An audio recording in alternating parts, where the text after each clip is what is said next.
Today, a deep dive on the investment property sector from the rental perspective.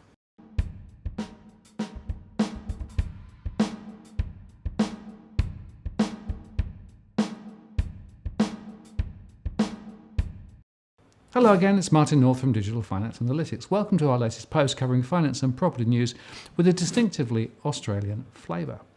And today I have our property expert and property insider, Edwin Almeida. Hello, Edwin. Hello, Martin. Good to see you again. Oh, great to see you in sunny Wollongong. Well, it's always sunny here. The sun shines on the righteous, doesn't it? Now, it's really good to have you back because I really appreciate your sort of really direct, approach to the property sector. And I'm really interested in exploring one thing today, and that's to do with the property investment sector, right? Because there's a bunch of stuff changing there in terms of property investors and how they're behaving. And I suspect that that's already having an impact on the real estate sector itself, and particularly those property management organisations who actually are looking after portfolios of property investments. Last time you said that the selling side of those agencies potentially are under pressure, but what about the management, the property management side of their businesses? That's somewhat under pressure as well.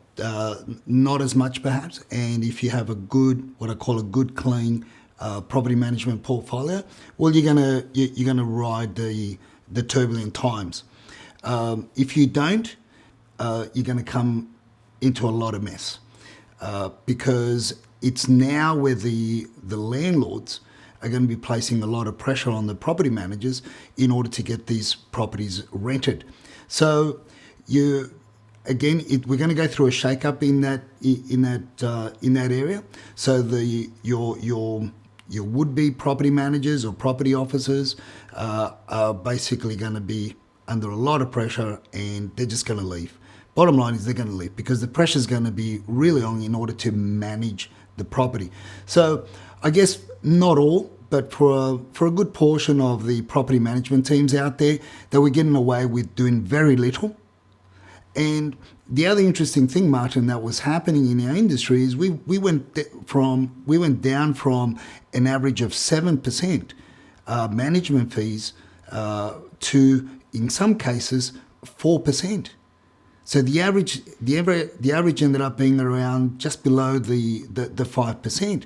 And when rents are on average $500 a week, for example, in Sydney, in most parts of Sydney, that's what, $25 a week to manage a property. Now, you're expected as an office, as a property management team, you're expected to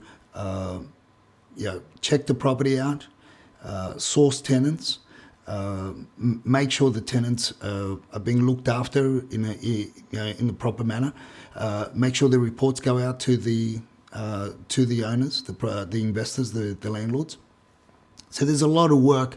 Yes, it all works well when you're managing a large number of properties and everything is streamlined. But we're coming across a lot of offices now that I've come across, as I said, as a business broker, that are having a lot of difficulty now because the pressure's on. Greater vacancy rates, so you don't get paid. If the property isn't rented, you don't get the management fee. We've got landlords or property owners are transitioning from one agency to another agency. There's this great big holes opening up in this side of things because then the next property manager that inherits that property finds out, well, all these things aren't done. Now they've got to go back and do it. They've got to ask themselves, do I really want to take on this property because it hasn't been looked after properly? Both file, tenants, the physical property itself. The property management teams, I really feel for them because that's how I got into the industry originally. I love property management. I think there's a lot still to be developed in property management, but with the right tools. With the right people, and in collaboration with a government that's going to be proactive as well, and the industry bodies. There's a lot to do, but agencies are suffering in that side of things as well.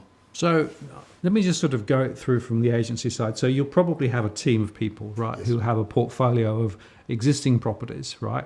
And so they've got some obligation to go and check the properties out from time to time, make sure that the rents are being paid on time, chase them up if necessary, look at any maintenance issues. Let me just stop you there for a second. Yeah. So a good property manager would manage in Sydney, say 150 to 180 properties on their own. Okay.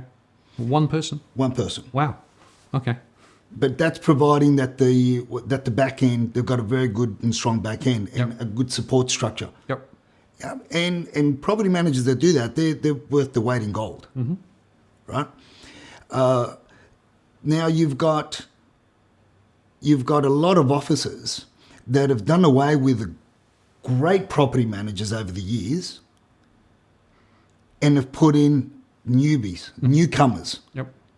and they come out of high school basically, Right. and they lob them in to manage your biggest asset in order to trim down on the fat, to trim it down so that they can have a bigger profit margin at the end of the day. Insane. So the question is, the people who are actually doing the work, do they need any qualification? Yes. Right. Of course. So what qualifications do they need? A certificate of registration to start off with. Yeah. I know some great property managers that that's all they've got. Right. They don't even have a full license because they've always worked under a licensee in charge under supervision. Yeah. But they are fantastic property managers. Right. And then obviously the two things: certificate of registration and or a license. Okay. All right.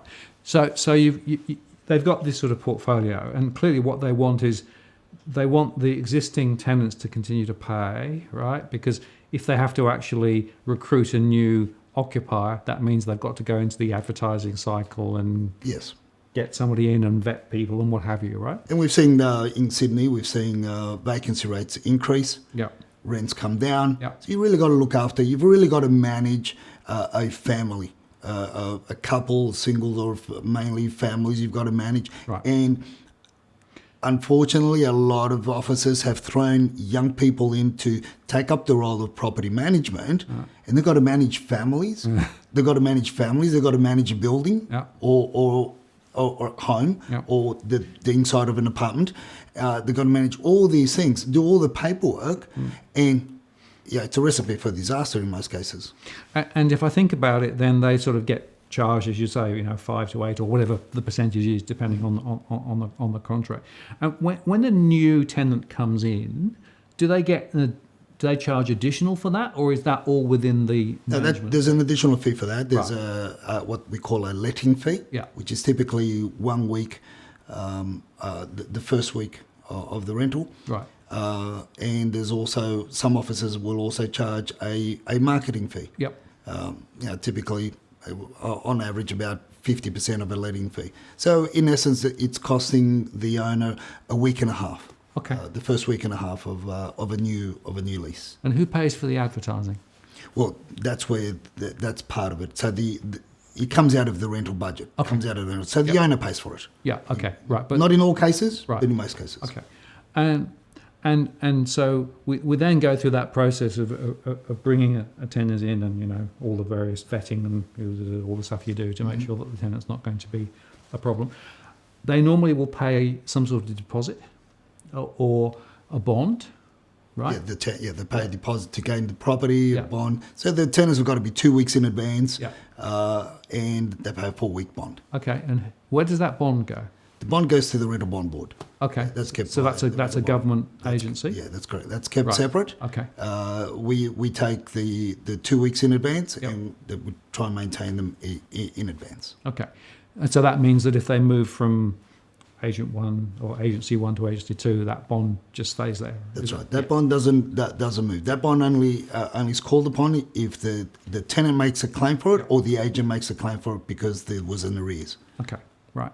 So you've got this sort of process then of bringing people in. They are tenants, but there's an ongoing obligation from the management perspective Yes. to pulse check on the tenant from Yes. time to time, right? That's correct. And that's what you're getting paid for. You're managing the financials, Yep. managing the rents coming Yep. into the trust account, Yep. the say service fees. Yep. You're also managing any maintenance and repairs that are required. So you're managing the correspondence and the transactions between the service providers, electricians, plumbers, carpenters, glaziers, whatever's required. Right.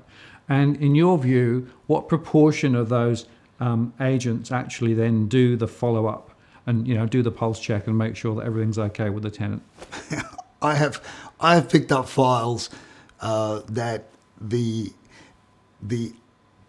property managers have given reports to the landlords, the owners, and just doctored up reports for 2 years, but the tenant swears that they haven't seen the property manager for those 2 years. Yeah. It's not a common thing. Right. I'm saying most do the report, but most would only do, say, one in a year, in 12 months. Okay. So is it normal that they will provide some sort of formal status report back to the owner of the property? Yeah, they do. Yeah. Look, the better ones will invite the owner to attend. Okay.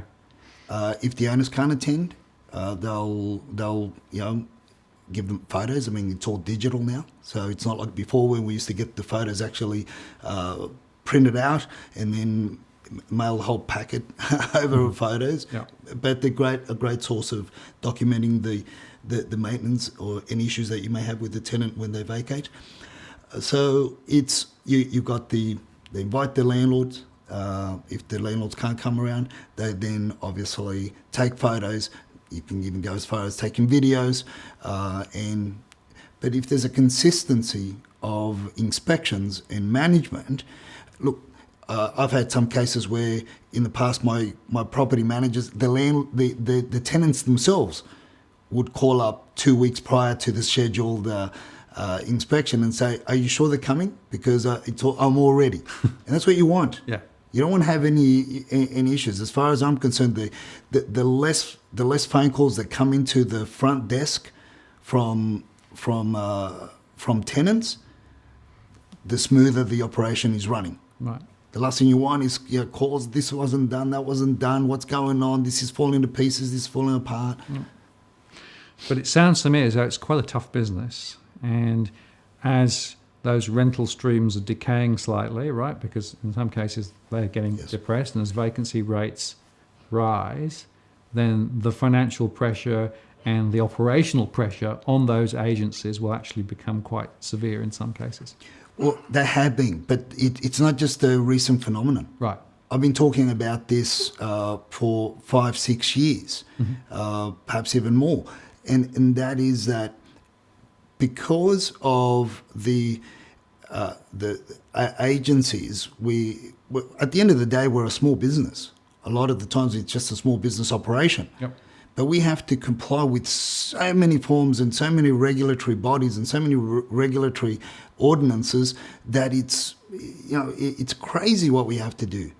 And then we're putting a number of officers taking out the experienced property managers that would demand your 85, 95, 100,000 per year incomes, plus car allowance, plus everything else, and cutting that back and putting in juniors, what I call juniors, trimming it all down, but which becomes a huge stumbling block. But that's been happening for 7-8 years already. But now it's magnified. It's escalating even a lot more.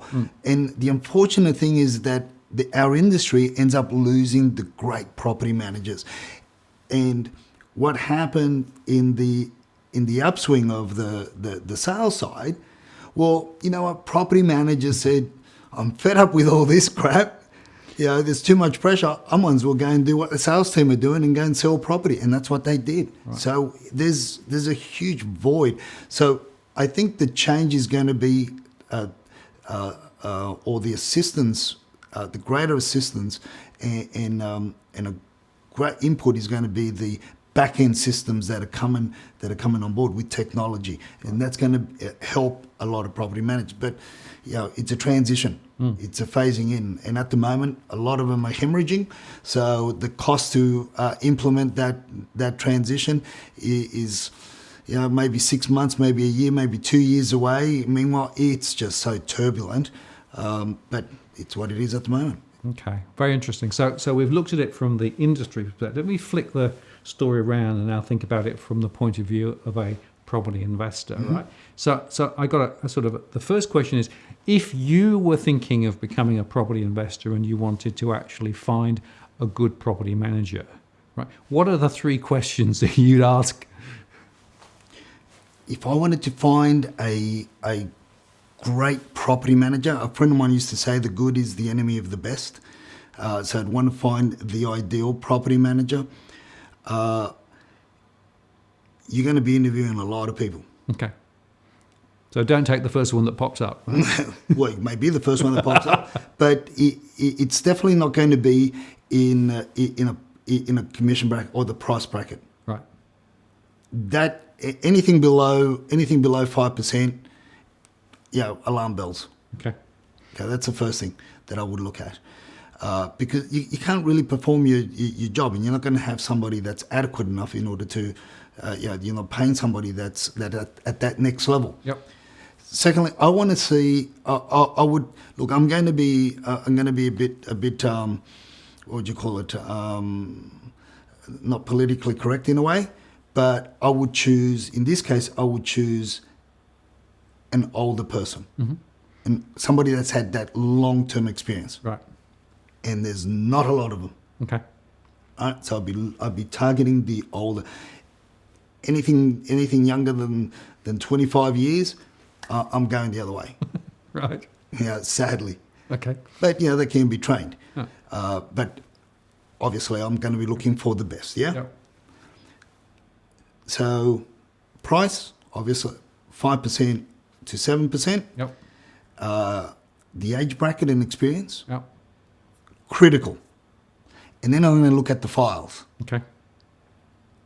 I'm going to look at the filing system. And now I'm going to let them tell me how many, the filing system will tell me how many inspections they do during the year, what they do, and how they handle any maintenance and repairs. Right. That's from the property management side. Yep. Right. Yep. So for that, obviously you're going to pay a price. Yes.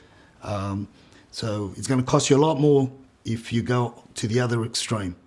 Cheap, no experience, Oh.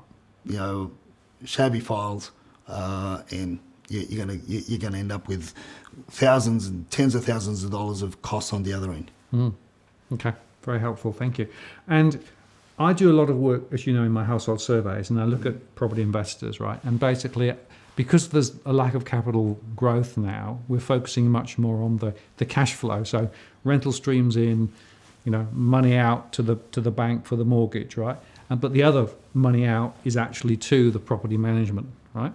And so around half of property investors in New South Wales now are actually underwater from a cash flow perspective, right? And a lot of what's actually tipping them into that cash flow is that 5 to 8% for property management plus repairs and other bits and pieces on top. Yeah, it's not always the property manager's fault. Right.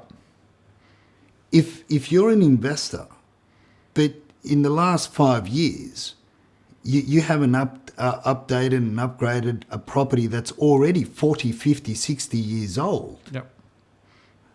Come on, fair's fair. Yep. You have the best property manager out there, but at the end of the day, they're not going to. They don't know any plumbing. They're not going to do all the repairs for you. It's a two-way street.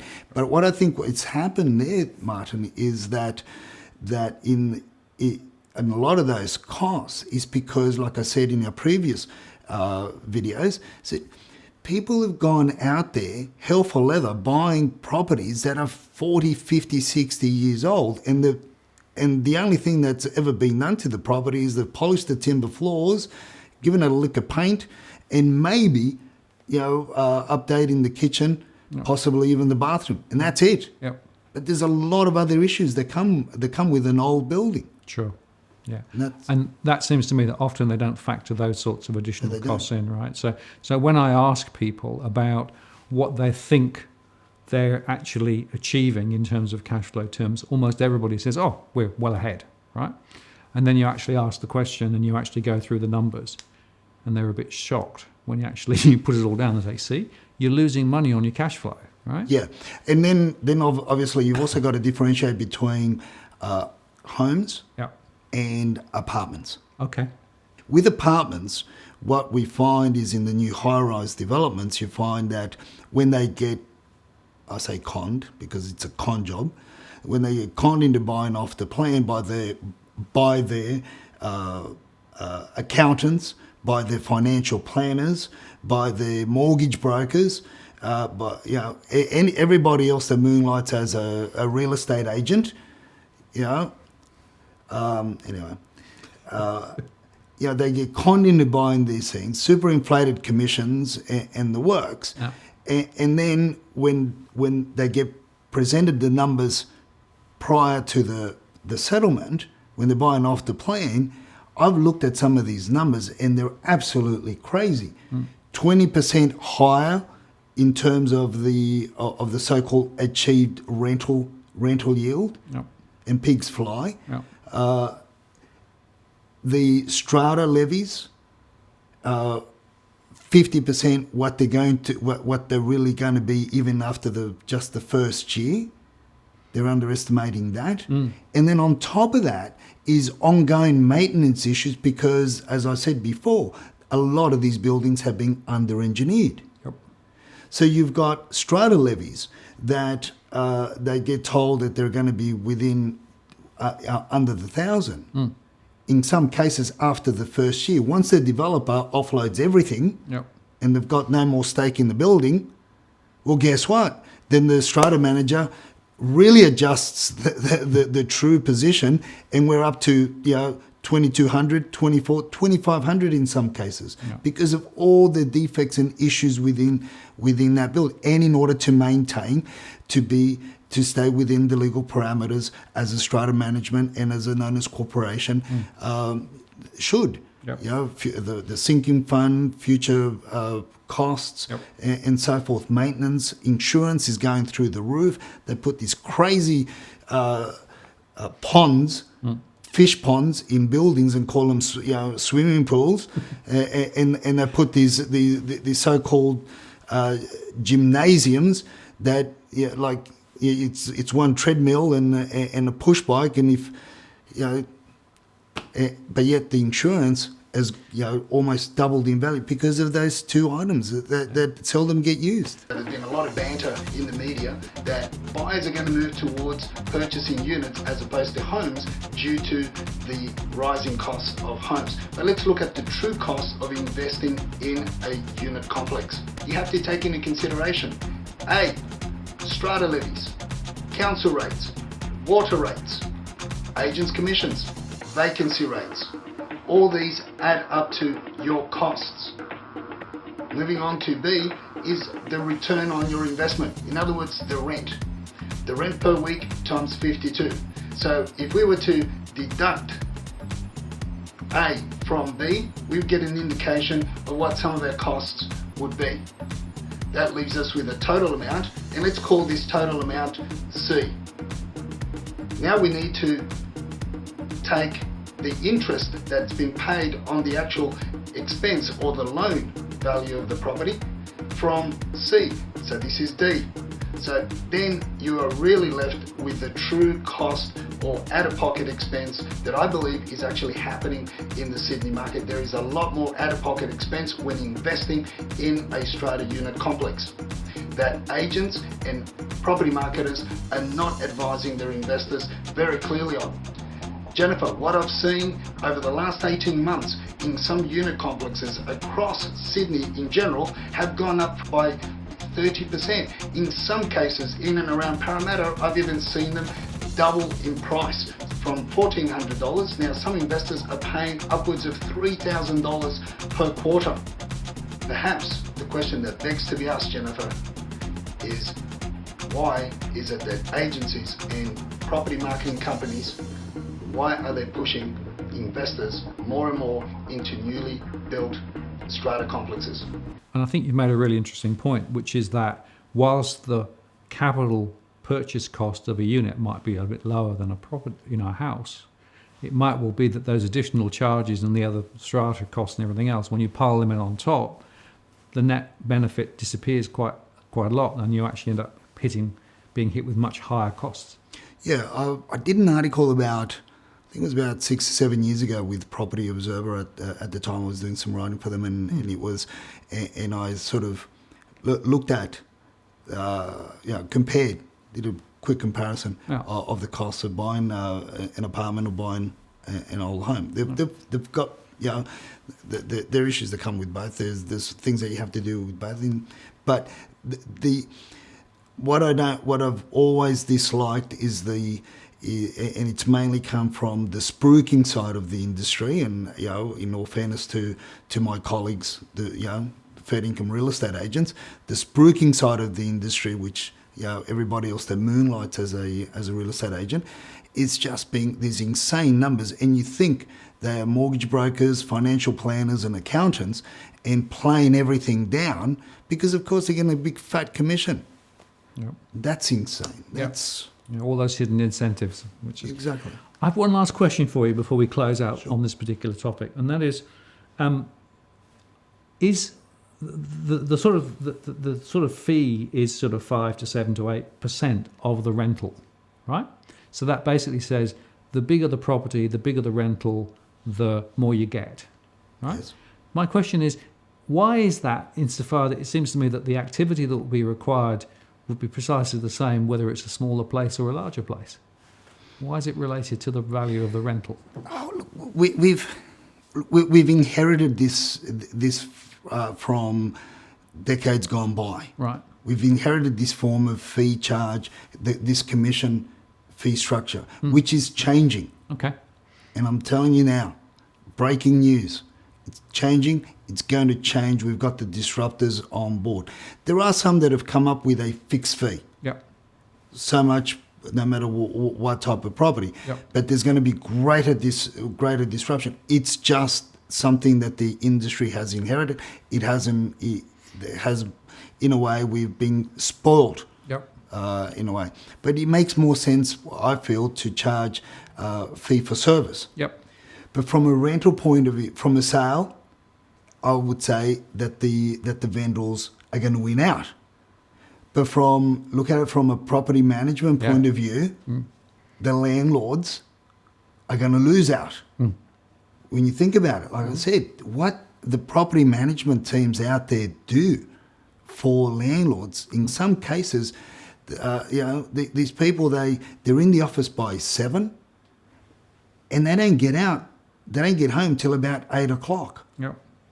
They work crazy, especially the dedicated ones. That's why you've got to look for that. Look, you can get a young person that's dedicated. I'll take back what I said earlier on. But you can, as long as they're dedicated, that's a better description. I want a property manager that's highly dedicated. Len Preddy, love him or hate him, but his teams, they were in the office by 7:30. Yeah. Got most of the stuff done by 9, and they could leave home early because you know what? He knew that it was at the early hours of the morning that they got a lot of the stuff done, all the paperwork and everything done, and he incentivized the property managers and gave them the time to go out and source new managements as well. Yeah. That's why I feel one of the many things that I feel it was very successful. I was trained by his people. Brilliant. Brilliant in that concept. Yeah. Okay. So just closing this out then. So disruption, probably we'll see some different models where in fact the rental charges are more fixed rather than actually a percentage of the rental stream. But it doesn't necessarily mean that it's going to be that they're going to bring about a better service. No, And that's the key Yeah. point, isn't it? Right. Exactly. So you are paying for a service. What you want to make sure is that you're paying the right amount for the service, because in fact the quality of the service is the critical thing. Very much so. Yeah. But with sales, different story. Yeah. Yeah. Yeah. Okay. Edwin, that's been very interesting. Thank you very much. I appreciate your help on this one. Anytime. Okay. So there you have it. Some really deep thoughts there around the question of the rental market and how it works, both from the point of view of the office management side, but also from the investor side. I'm Martin North from Digital Finance Analytics. Many thanks for watching. We'll see you next time.